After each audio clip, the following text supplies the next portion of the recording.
I made it room here. Welcome to beautiful Indiana.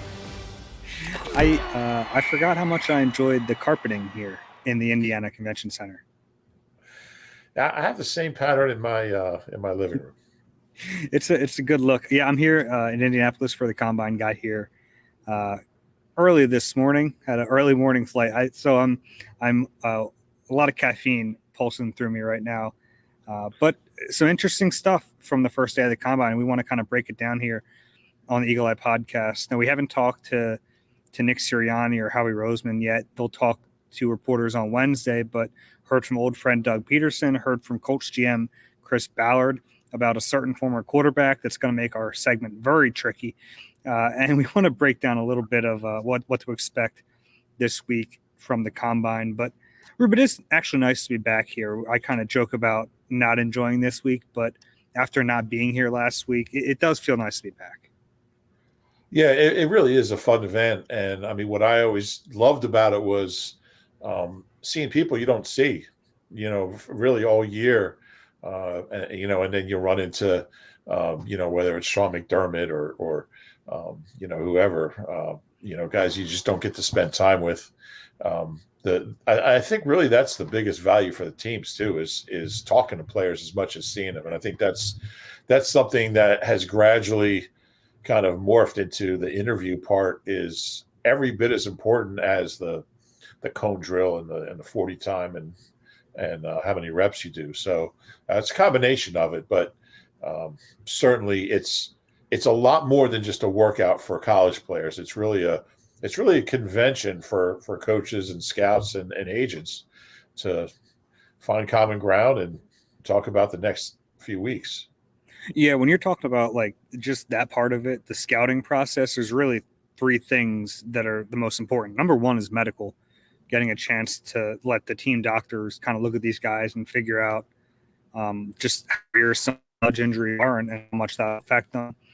Two is, like you mentioned, the interviews, sitting down with these players and really getting to know them. And then three is the drills. I mean, the drills are still important because you can compare easily, right? You have the same surface. You don't have pro days where there's a little home cooking. You have all the guys on the same level, and a lot of pressure, and that can play a role. But it's also good to know how some of these guys handle that pressure too. Yeah, I think that's huge. I mean, all these guys are fast. They're all strong, but how do they respond to that moment? The training is so specific now. I mean, guys get done with their college season, and their training isn't geared toward football. It's geared toward the combine. It's geared to very specifically doing well in those drills. And I think I don't know if that's relatively new, but it's certainly, when I started covering combines, guys weren't not training for the combine. Now they train, they were training for football. Now they train for the combine. So and they train for the interviews. I mean, they train for the interviews as much as they train for the drills. They are schooled in, how to answer specific questions, how to make eye contact with coaches and players, or coaches and scouts, GMs, how to answer specific questions in a certain way, how to come across, how to sound natural, how to sound genuine. These guys are all looking for how much does he love the game. So, that's huge. Every single aspect of what they do from the time they arrive in Indy to the time they leave, they're prepped for.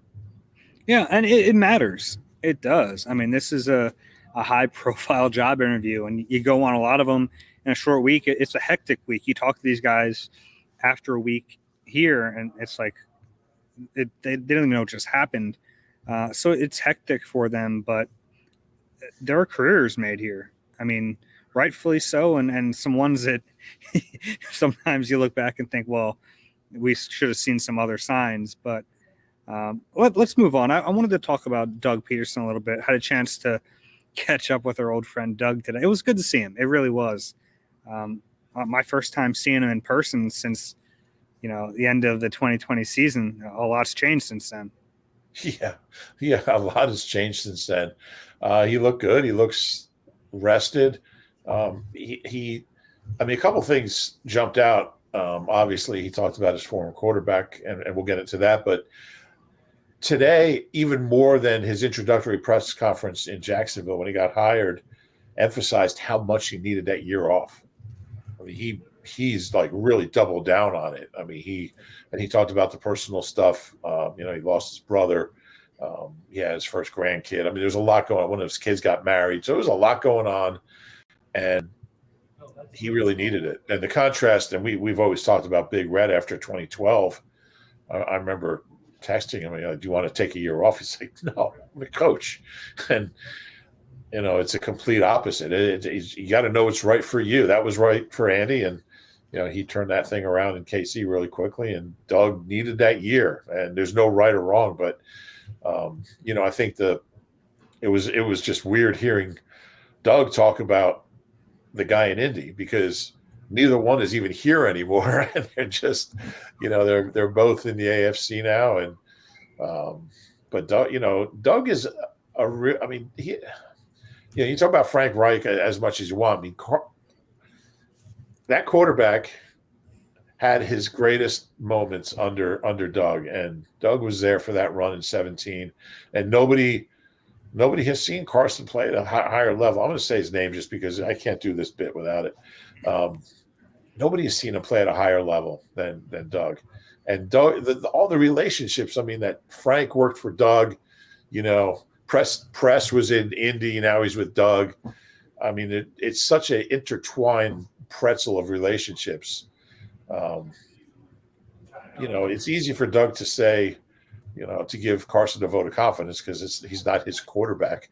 But he did. He said, I'm confident he can still win games in this league and he can help a team. So I'd love to know the conversations between Frank and Doug, because they're having them. Like, you send me a Trojan horse here? What's going on? But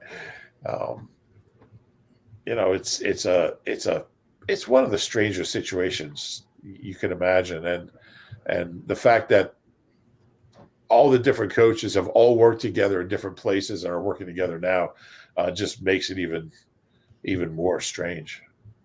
Yeah, it does. And I mean, for what it's worth, Doug gave a much better endorsement of Carson than Carson's own GM. I mean, that was certainly notable. And we'll get to it. We'll talk about what Chris Ballard said a little bit. I want to get back to Doug a little bit more. He couldn't help but take a jab at me at a certain point, which I appreciate. But I basically asked him, like, what do you want to do differently this time around? I think Doug is a very different coach right now than he was when the Eagles hired him in 2016. I know that sounds obvious, but the way I looked at it, and I want to kind of intertwine this with, it seems like he has, and we'll right now the Jags were going to hire an executive vice president to kind of work with Balky and in that front office, and Shad Khan shut that search down for now. He's been really impressed by the way they've worked with Trent himself and Doug. And it seems like right now Doug wants to be more involved in personnel matters. If you remember early in his time in Philly, like, that was the last thing he wanted. He just wanted to coach football, and you give me the players, I'll coach them. It seems like that's kind of the evolution of him as a coach and as a person in the league. Is like right now he wants a bigger say in these players. And I'm starting to realize I think he wanted that more toward the end of his time in Philly. I think he wanted just a bigger voice in general by the end of his time in Philly. And I don't think that grew with him. Like, I still think they might have looked at him as the guy that only we wanted to hire.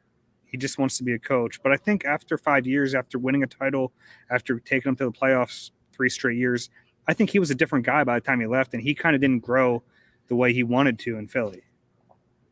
It's certainly a good thesis. I mean, he did say, I'm a coach. That's what I do, and I want to coach. But the fact that I thought it was pretty striking that Shad Khan said, because at the introductory presser last month, he said, we're going to hire this executive vice president. He's going to be, Trent's going to answer to him. Doug's going to answer to him. Everyone's going to answer to him. He's going to be above everyone and have final say. So for him to back off that and say, we're not interested, we don't need it, that tells you, look, for better or for worse, how much he believes in Doug and Doug's voice. Now, remember, Doug Doug is the one that wanted Jalen Reagor. So I don't know. I mean, we've seen so many coaches get GM. I mean, look what happened with Chip. You know, when he got GM power, it was a disaster. Ray Rhodes did the same thing. I'll never forget Ray saying, you want to go to war with your own soldiers. That's probably a bad metaphor right now, but you know, his point was, I don't want to coach, you know, these players that somebody else got me that I don't particularly want. That's why it has to be collaborative. Yeah, the old Bill Parcells, right? Yeah, Groceries. Yeah, yeah. So I hope Doug doesn't, you know, bite off more than he can chew. He's not a GM. You know, obviously he knows talent to be, you know, you have to know talent to coach talent. I don't have a whole lot of faith in his GM. So, you know, if you're Andy Reid, it's easy to say, you know what, I'm not the GM anymore because I have Brett Veach. You have complete faith in him, and he's as good as anybody. With Trent, I'm just not sure about that dynamic, but we'll see. It is interesting because he certainly didn't. I mean, he kind of shot down the "I want to be a GM" thing, but the fact that Shad Khan said what he did tells you Doug's voice is certainly being heard more than it was heard here at the end. Yeah, and I don't think it's like he's power hungry and he wants to. I think he'd be a very good GM. Being honest, but I do think he deserves to say. Certainly, I think he's earned that at his level as a coach. I mean, he has won a Super Bowl, and he was happy to point that out to me. Yes, he was on Tuesday. I guess I should tell that. So I basically just asked him what things he wants to do differently his second time around as a head coach, and he said, "Well, you mean aside from winning a Super Bowl?" All right, Doug. Like I said, another Super Bowl. Oh, okay. Yeah, same idea. But I think there are some lessons from his time here, and I think there's less of a learning curve for him, right? Like he knows kind of how to do the job. He can step in and just do it. He doesn't have to. You know, I remember talking to him back when he got hired about like, how am I going to split up my time between offense and defense? Am I going to be in the quarterback room? Am I going to do this and that? Like he kind of knows the blueprint of what he wants to do. And I'm sure he'll do some things the same way. And I'm sure he'll do some things differently. Yeah. I mean, I think like when you look at his career here, 5 years he had, what do you think he needed to improve on when he left, when he was fired? Yeah. I think early on in his career, it took him a while to kind of, and maybe some of it was circumstance with having such a strong presence as a defensive coordinator, putting it lightly. I think that he did struggle to understand how to be a head coach and not just coach the offense.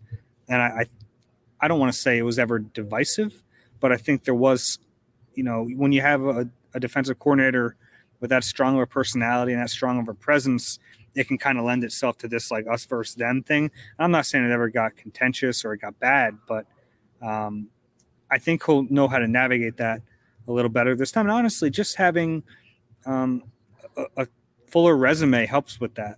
You know, I think the players on this team are going to look at him and be like, oh, well, that guy has done it before. He's won a Super Bowl. He's been in the playoffs. And let's be honest, in 2016, even though that was a young team, I don't think people were looking at him the same way. Yeah, I think it's been really striking how far out of his way he's going to, you know, talk up Trent Baalke, the GM, and just how good the relationship is and how much he enjoys working with him. Because, you know, when you look at Doug and Howie at the end, I don't think it was a great relationship, and it was for quite a while. But it's also a lot easier to do it before you've had your first OTA than after 5 years. So we'll see how that relationship develops. I mean, look, Byron Leftwich wouldn't even, you know, he removed himself from consideration as long as Trent Baalke was still going to be there. So he's certainly a divisive figure. He was in San Francisco and he is down there.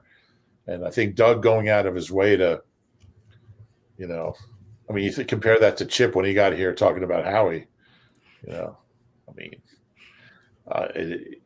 like Big Red said the day he got fired, you know, you need everybody pulling in the same direction. And if you're not, it's not going to work. So I think Doug's kind of, I'm sure his experience with Howie kind of has guided him in that direction. Yeah, that's fair. The only other thing that stood out from Doug is how open he was about kind of the stink that's on that organization he's taken over. I was impressed by, he's not trying to hide that. They know that there's this perception of, and they've earned it down there, certainly, but there's a perception that it's just a completely dysfunctional organization. And that's a tough task to try to get rid of that. We've seen that in some other places, like certainly Cincinnati has kind of done that. They weren't at the level Jacksonville was, but we've seen it in Cleveland a little bit. Just sometimes a team gets this reputation for just being nothing, just being a laughing stock, and that's where the Jaguars are right now. So I was impressed by how head on he was willing to take that and explain, like, yeah, it's going to take some time. Like, we're going to have to prove it to ourselves and to the people around us that we're not that team anymore. And it's a tough task. I remember the Patriots were irrelevant until they got a certain coach and quarterback combination. The greatest dynasty in sports history, I guess. But yeah, he was really upfront about that. I mean, I'm sure Shad was not happy listening to that. He's like, we've been irrelevant down here for years. That's going to change. It's a long process. You know what, Doug, talking about that, there seems to be, he talked about what a good place that is for him and compared to other opportunities that might have come up. I think he likes that challenge of taking a team that's, because there's better situations. I mean, there's coaches getting fired from better teams than Jacksonville. You can take over an 8-8 team and be closer to turning it around. I think he likes being at the bottom and having that challenge and being the guy who, you look at the mess he took over in 16 and to win a Super Bowl 2 years later is remarkable. I think he likes that. I think he likes starting at the bottom and really starting from scratch, tearing it down and rebuilding, and let's see how far we can take it. I think he enjoys that.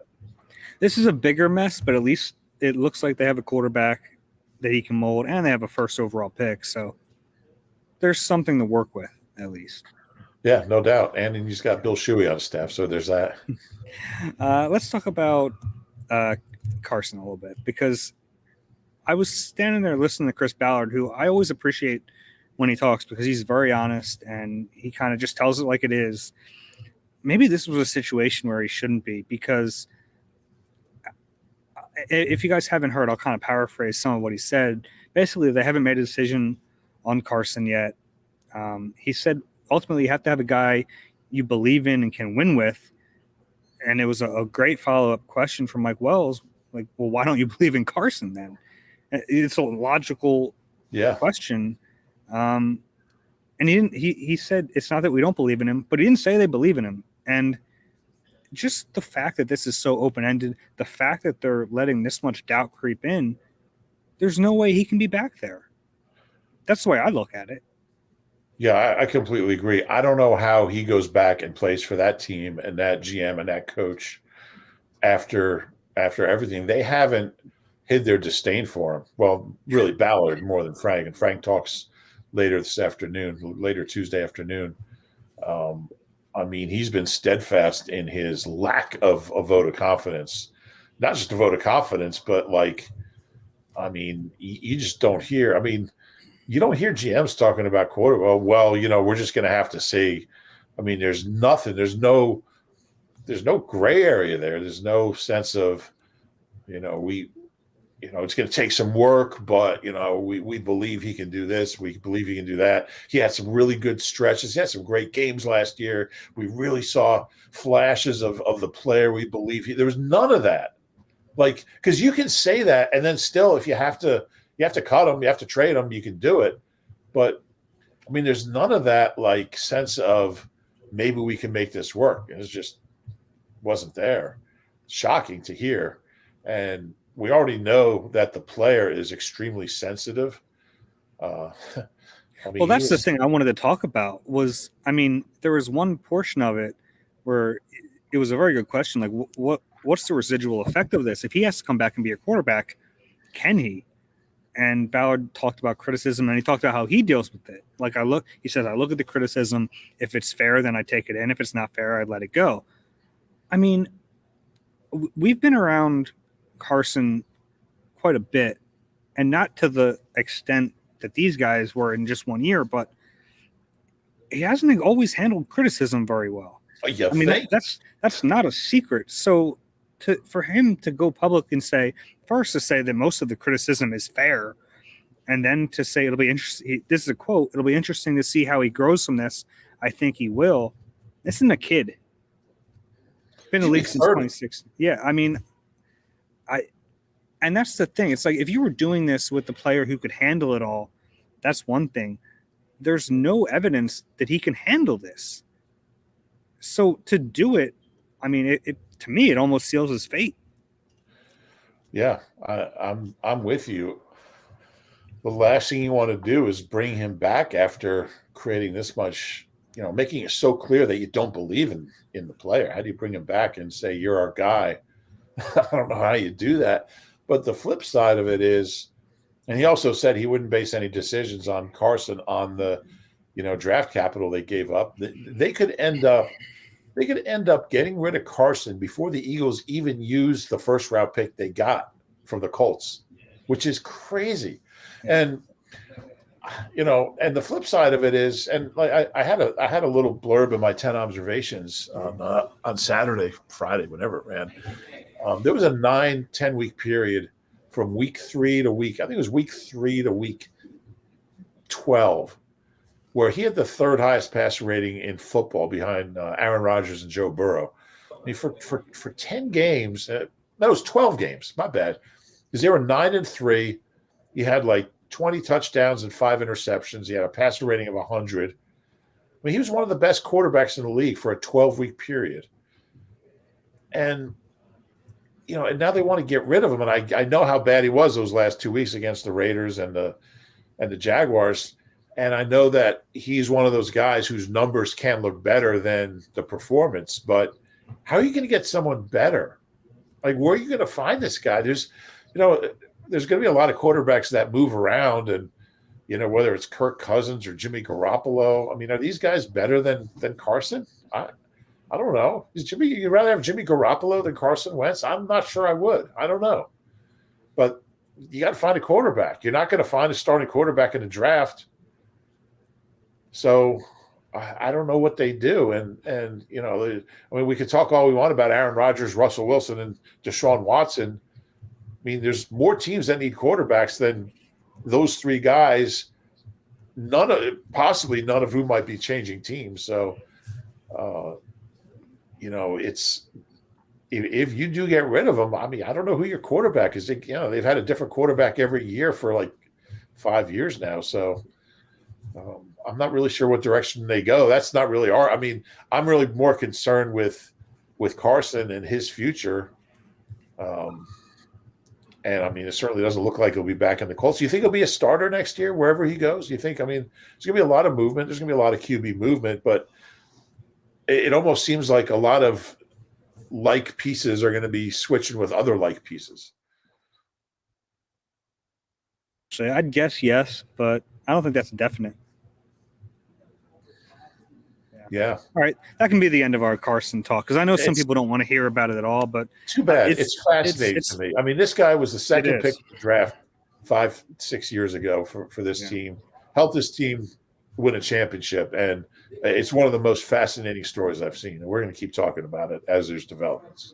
Yeah. It is certainly it's wild. It really is. Let's talk a little bit, though, about Howie Roseman, Nick Sirianni. They'll speak with reporters Wednesday afternoon. I'll be there for that.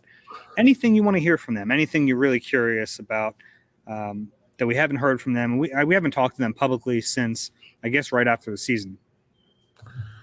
Yeah, I mean, the obvious thing is two things for me. Number one is, how strong do they back Jalen?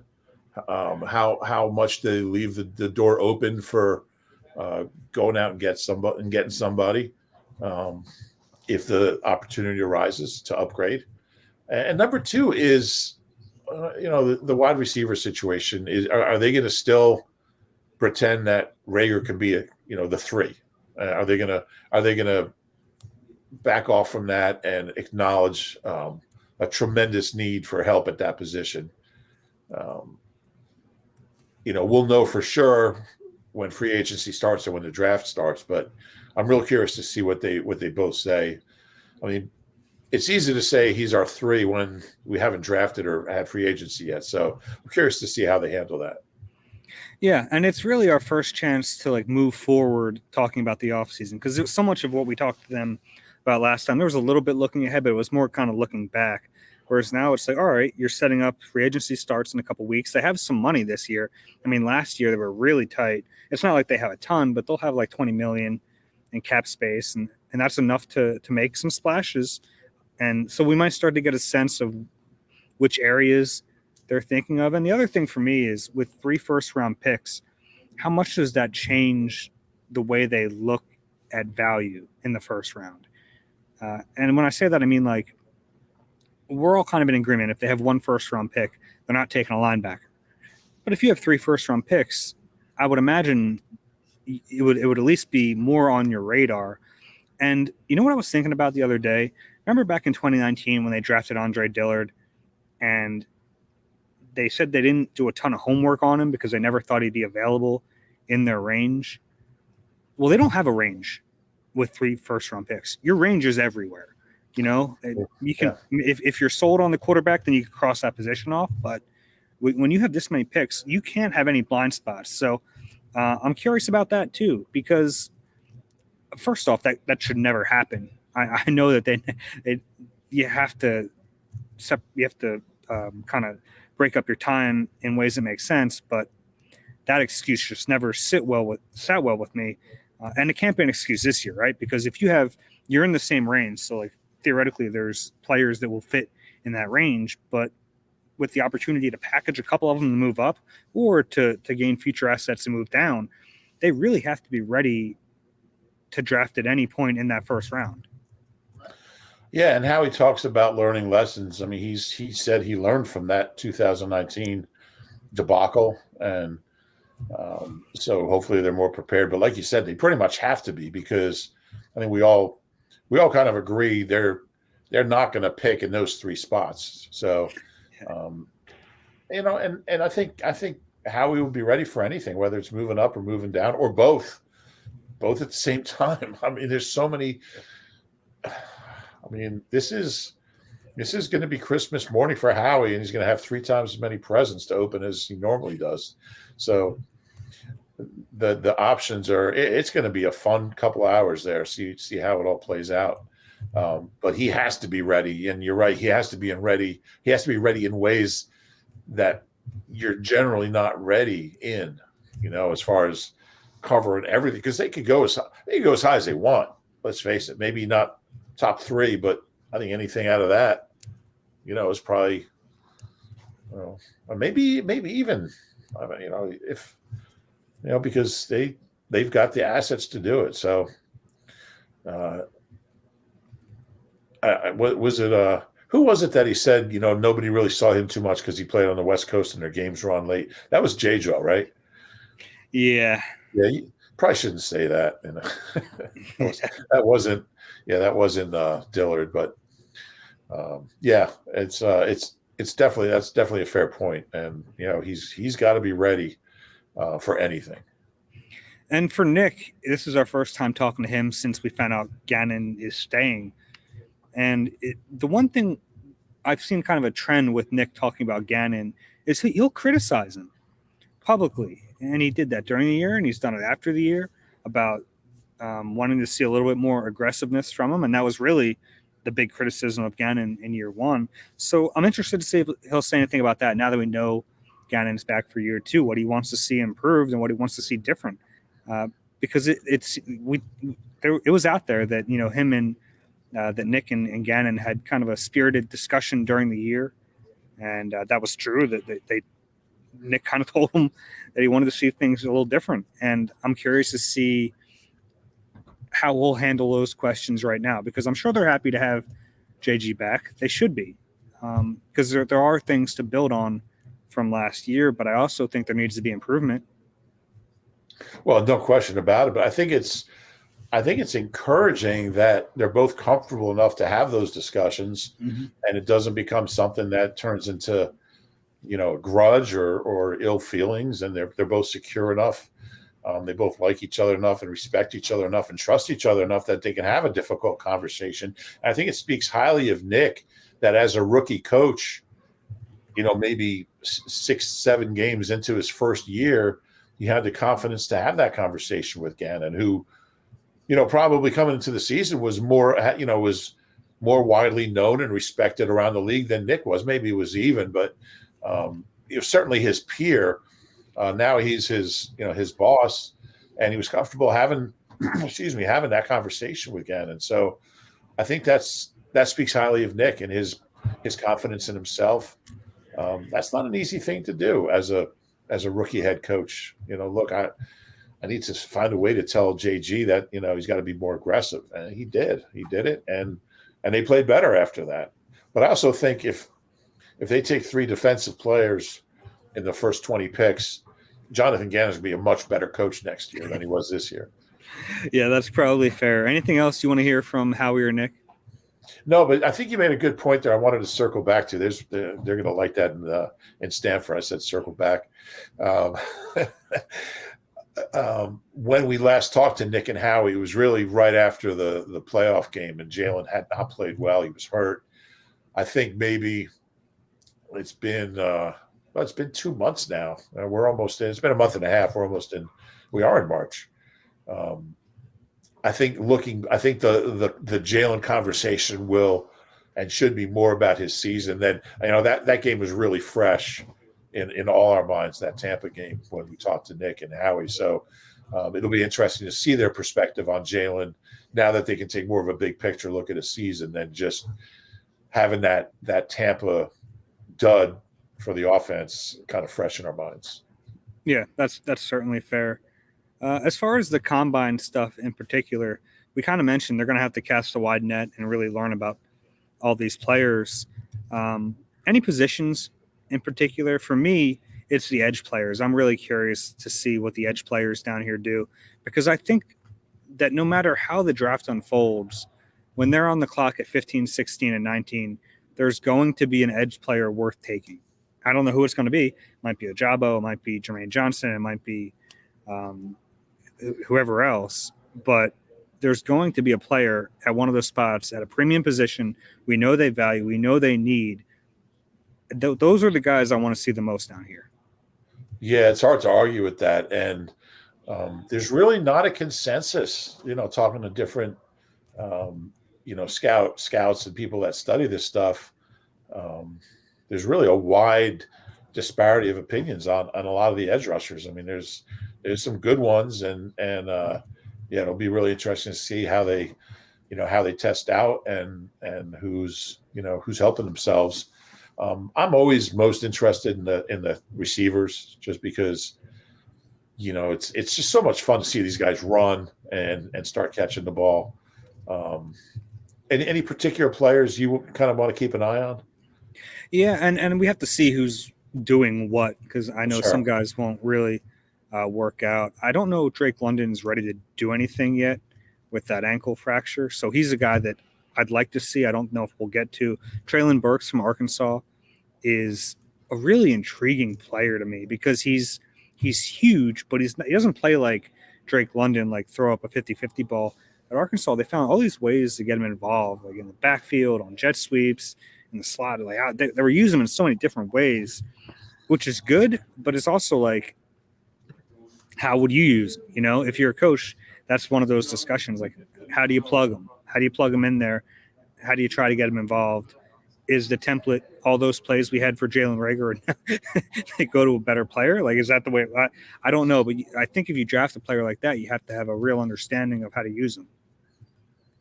Yeah, no question about it. And every time I'm reading about one of these receivers and read that, he's a great gadget player, jet sweeps, running out of the backfield, catch the ball short, and make big plays, I just laugh. I'm like, that's not going too well here. Guy you saw at the Senior Bowl, who I'm really curious about, is Christian Watson, and I don't know what your impressions. Oh, yeah. I mean, he's kind of shot up everybody's board based on what he did at the Senior Bowl. He's, I mean, it's kind of funny we're talking about another North Dakota State guy here, but I mean, look, they're they're a pipeline now. I mean, when you look at it, what were your impressions of him down there? And he's a guy I'm really curious to see. I had the Eagles taking him in the second round of my second round mock draft that ran today. What did you think of him down in Mobile? Yeah, that's not a stretch. He's a day 2 pick. He was impressive. He's huge, first off. It's huge. And that stands out. And there were some good corners down there too. He was facing off against some pretty good players, and he was getting the better of them most of the time. He's a fun player. He has definite catch radius, size speed combo. Yeah, he's fun. He's certainly, and that's the thing. I saw your mock, and I like that because there are opportunities to get good receivers in the second round. There's so many good receivers in these drafts. It's kind of changed. Really in the last few years with all these pro style offenses in college, Right. like there's so many good receivers that you can get really good players in the second round, third round, starting players, star players. So it doesn't mean you're going to. I saw you chuckle there. I know what you were thinking. But you can if you have to get it right, obviously. But for every J-Jaw, there's a Terry McLaurin, or there are those guys out there. You just have to hit it. Yeah, it's easier said than done. But he's certainly a guy I want to get a look at. And the interior lineman too. It's not a great interior line class, so I want to see, how those guys kind of show up. And On offense or defense, you're talking on defense. Yeah. Okay. Yeah. Well, there are some good options though. I mean, I think Jeremiah in his latest had Wyatt as one of the picks. It's not like the most pressing need for the Eagles, but it's a position they value. Fletcher's getting older. Hargrave has 1 year left on his deal. Milton Williams was pretty good as a rookie, but I don't think you don't take a player because you have Milton Williams. So it wouldn't shock me at all. No, I'm with you on that. I mean, I think there's if they keep all 3 picks, which I would put the percentage of that about maybe 20%, maybe less. Maybe less, maybe 10 to 15%. But if they do, it's not going to be a quarterback. It's not going to be a running back. It's not going to be a tight end. There's only so many things it can be. Yeah. It's going to be a defensive lineman, an offensive lineman, a linebacker or a defensive back. I mean, all 3 of them. That's what they're going to be. So, or a receiver, or a receiver. Yeah, I'm sorry. Yeah, obviously, or a receiver. So, there's going to be some combination thereof. And like I said, if it's 3 defensive guys, if they're the right guys, I'd be happy. If it was an edge, a linebacker, or an interior lineman, and a corner or a safety, and a very limited safety pool, but I'd be fine with it. I mean, I'd love to see him come out with a corner in the first round. And yeah, I would too. It depends on who's there, but I mean, do you have a favorite mid-first round corner that you're looking at? Booth from Clemson. He'd probably be my guy. I think Gardner's gonna be gone. Yeah. By then. Yeah, I do. I mean, but if he's there, great. What if like a guy like Stingley starts to fall a little bit because of the injury concerns and the uneven play? And I think this is a big combine for Stingley, because of what you said. I mean, he's obviously talented, but I think he needs a big combine to go where we think, people have said he's going to go. Yeah. All right. The last thing we had on our schedule here to talk about were the joint practices. It was reported. It looks like we're going to Cleveland, I guess, for a few days in the summer. We're going to Berea, Dave. Don't go to Cleveland. Where's Berea? Berea is southwest of Cleveland. It's where Baldwin Wallace College is. Okay. We used to go up there. Nick went up there, I'm sure, played Baldwin Wallace when he was at Mount Union. They're in the OAC, the Ohio Athletic Conference, along with Ohio Wesleyan, Marietta, Denison, all those schools, Otterbein, Kenyon. It's good Division III football conference. But, we know Nick likes those joint practices, and I still think they'll have another set against the Jets, which would be here at the NovaCare, I would presume. But yeah, there's not a whole lot in Berea. There is a residence inn, so we're okay there. But Nick, he raved about the work they got with the Patriots and with the Jets up in Florham Park, and going to run it back with the joint workouts. Obviously, there's a lot of connections Andrew Berry, GM, was here. Kevin Stefanski's a Philly guy. Malik Jackson's on the roster, former Eagle. I'm not sure how long he will be, but and we really took a nosedive on the connections there. Their practices are open to the public, so if you're an Eagles fan, most of them are not. It looks like not all of them are, but about half of them are. I'm not sure how they distribute tickets, but if you're an Eagles fan, it might be your only chance to get on the turnpike, head west, and go to Berea. It's I guess you'd probably want to go up to Route 80, go across Ohio, and then down, or fly like a normal person. No, we're road tripping. I don't want to road trip. We're going to do a podcast in Monroeville on the way out. All right, I think that's it. We good? Yeah. All right. If you enjoy the Eagle Eye podcast, or even if you don't, please do us a favor, rate and subscribe wherever you get your pods. If you're watching on YouTube. Wait, what time did you get up this morning? Like 4:30? 3. Dave got up at 3. What time was your flight? Like 6? 5. Got up at 3 for a 5 o'clock flight. It wasn't much traffic. All right. Well, enjoy the first day, and we'll do this again and very soon. Yeah, I didn't finish though. If you're watching on YouTube, click the like button and subscribe there as well. For Reuben, I'm Dave. This has been Eagle Eye. We'll talk to you soon.